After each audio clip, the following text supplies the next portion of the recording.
Where do you see God at work?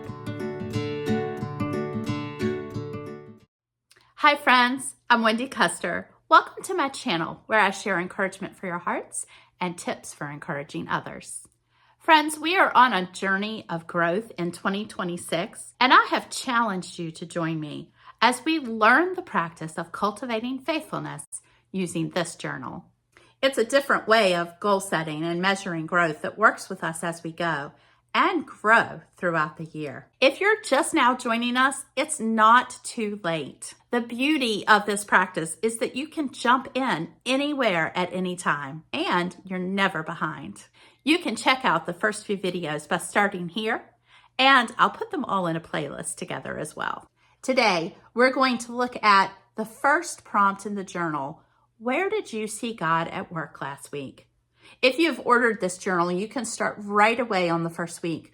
But if you don't have one, just pull out a notebook or a piece of paper, or even open a document on your computer and write this question at the top. Where did I see God at work last week? If you'd like to order a journal, I'll include the link to that on Amazon and my website in the description. Let's get started. As I began to develop this system of cultivating faithfulness years ago, the first question that God placed before me is, where do you see me working in your life? Looking back, I wonder how that question even came to mind when my focus was, how can I grow? But God said, first, look at what I am doing. When I focus on me, I see such a small picture. I see weaknesses and limitations, and I see my failures. But when I can reframe all of that, I see that my small picture is only a tiny piece of what God sees. I see that when I am weak and limited, God is all powerful and sovereign with no limitations.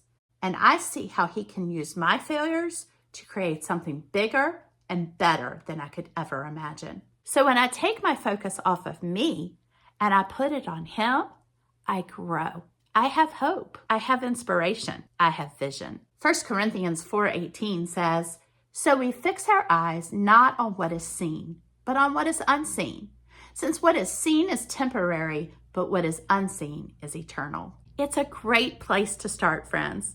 But it isn't always easy to see where God is working, especially if this is a new thought for you. When I first began this practice, it seemed strange to sit and think about where God was working, and specifically where he's working now or even last week. It's not as difficult to see where God was working in the past. I can look back at difficult situations 10 years ago, now that I know the outcome, and say easily, oh, I see what God was doing there.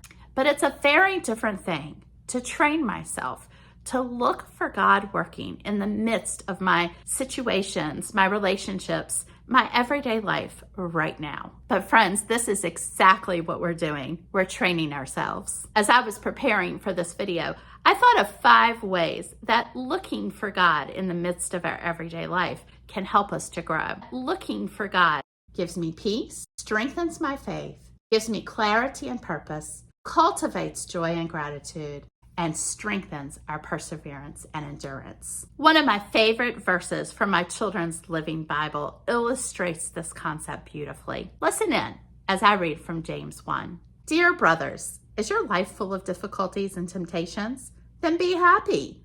For when the way is rough, your patience has a chance to grow. So let it grow, and don't try to squirm out of your problems. For when your patience is finally in full bloom, then you will be ready for anything, strong in character, full and complete. You may have noticed this white flower in the background of my last several videos. It's called a paper white, and I decided to try forcing the bulbs as a way to have fresh flowers in my Airbnb over the winter season. But I also took a couple of the jars with the bulbs to my father-in-law, who was recovering in rehab from a stroke. At first, those little bulbs just didn't seem to be growing. I was really disappointed as I was hoping the blooms would cheer him up. But week after week, they seemed to be doing nothing. At one point, I tugged a bit on the bulb and noticed that they had developed the roots, but still no real growth. Finally, a couple of weeks ago, Pap and Bev sent me a picture and the bulbs had sent up shoots of green leaves, and the flowers began to bloom. What had seemed hopeless, a dud of a bulb, was truly just slow and steady growth. Our patience to watch and see and to trust the process was rewarded with a beautiful bloom, but only because we were willing to wait and watch. What is God doing in your life, friend? Are you willing to wait and watch? Take note, literally, of what you see God doing in your life this week and the next week and the weeks after. Tug a little. See if roots are developing. Is God allowing some hard things? What is He teaching you, preparing you for? Is God blessing you? Are you recording those blessings? How can recording those things strengthen you for the days to come? There's one more quick bonus that I'd like to mention here. Perhaps one of the most important and practical pieces of this journal. Each week includes a couple of pages to reflect each day.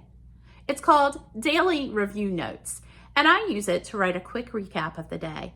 Important appointments, conversations, thoughts, interactions, what I read, who I saw, what I dreamed about. The spaces are small, and often my notes seem unimportant, but they are very helpful when I come to next week's prompts and wonder, what did I do last week? I sometimes record things daily, and sometimes I catch up at the end of the week. I think you'll find your rhythm as you go, but I would encourage you to begin with that page. Even if you don't respond to all of the prompts in the first few weeks, fill in the daily review notes from the beginning. It's a process, friend.